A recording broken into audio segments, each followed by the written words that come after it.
A happy good afternoon, Mets fans.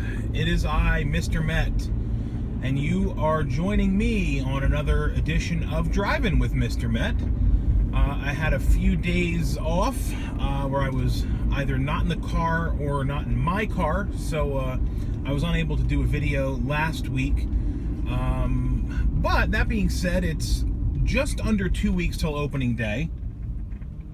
And since I don't record these every single day, I'm going to take the next few shows, probably going to be 6 of them, between now and the start of the season, to touch on a few specific categories that the Mets need to focus on as opening day approaches.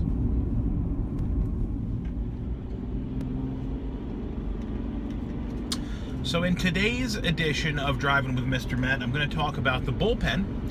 It's probably the most volatile of all of the areas of the Mets to talk about right now, because there just aren't really many things that I would consider a lock in that Mets bullpen. The only guys who I think for sure are going to be locks would be Familia and Reed, of course, the back end, Jerry Blevins, and Fernando Salas. Those are really the only 4 locks where you sort of have to say these guys are going to be there no matter what.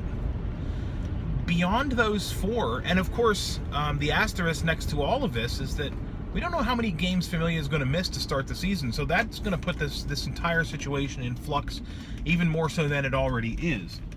So, assuming that Familia misses some time at the beginning of the year, which I think we all expect that he will, whether it's a little bit of time or a lot of time, we have to assume he's going to miss something, and therefore Addison Reed will fill in as the closer for at least a few games.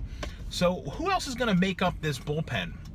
Taking a look at the spring training stats, and when you consider that there have really been, pardon my French there, a bunch of different guys used in a bunch of different areas, the only guys who've put up really impressive numbers would be guys that you wouldn't expect to put up impressive numbers. Josh Smoker, probably among all of them, has the most impressive looking slash line of the spring. His ERA is under 2.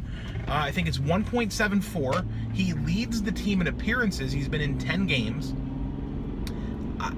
That doesn't make him a lock, but he's really close. I mean, he's the next closest thing to a lock. So he would be the second lefty in the Mets bullpen. Behind Smoker, the only other name that is sort of familiar outside of Rafael Montero, who I'll talk about in a second, is Josh Edgin. Now that's another lefty, and Edgin has had sort of an up and down spring. He's been in 9 games. He's made 9 appearances. ERA over 4, 4.32 ERA. Not great, but not terrible. I can't say for sure that he's looked really great, and you know, it's such a small sample size with these guys sort of working things out in the spring. Edgin does have the major league experience, but he would be the 3rd left-hander in the bullpen. So I don't know, does that work? Not really sure.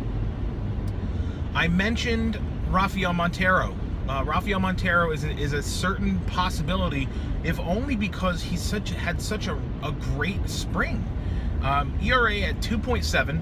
He's made 8 appearances, and he's looked pretty good.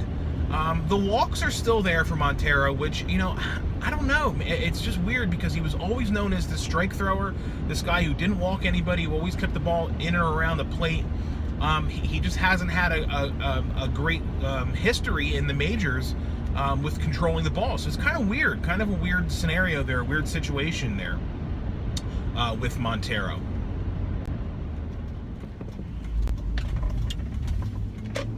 A few other names outside of Montero and Edgin and Smoker to pay attention to out of the bullpen will be 2 names that I don't think anyone is really familiar with. One is Ben Rowan, who had a pretty good spring. ERA under 2, like 1.9 or 1.93 or something like that. Had a bunch of appearances, 8 or 9, so that's pretty good. The other name is Corey Taylor, and Corey Taylor, very much like Ben Rowan, has put up some really good numbers. Again, an ERA under 2. His is actually closer to 1, and Corey Taylor's been in 8 different games. So those are 2 numbers from 2 guys who are kind of intriguing. Numbers that are not intriguing or not good from 2 guys who we've sort of come to know. That would be Gilmartin and Goodell, the double Gs. Neither of the 2 have had a great spring. Both have inflated ERAs. Gil Martin is one of those guys that could perhaps be a long man, but I think that role is going to end up going to one of the starters who we're going to talk about probably tomorrow when I come back at you with another video. So when it comes down to it, who do I think is going to end up being in the bullpen for the 2017 Mets, at least at the start of the season? I think we're going to end up seeing 3 lefties in the bullpen. I think we're going to end up seeing Blevins, Edgin, and Smoker. I didn't mention Hansel Robles, but he's been a major leaguer and he's going to be a part of the bullpen. Fernando Salas, Addison Reed, of course Jeurys Familia, and that leaves one spot for a long man who I think will end up being Seth Lugo. Now, that's kind of a spoiler alert for tomorrow's video, so I'll just throw that out there now. But what do you guys think? Do you think I've got it right with the bullpen? Am I missing someone? Would you do something differently?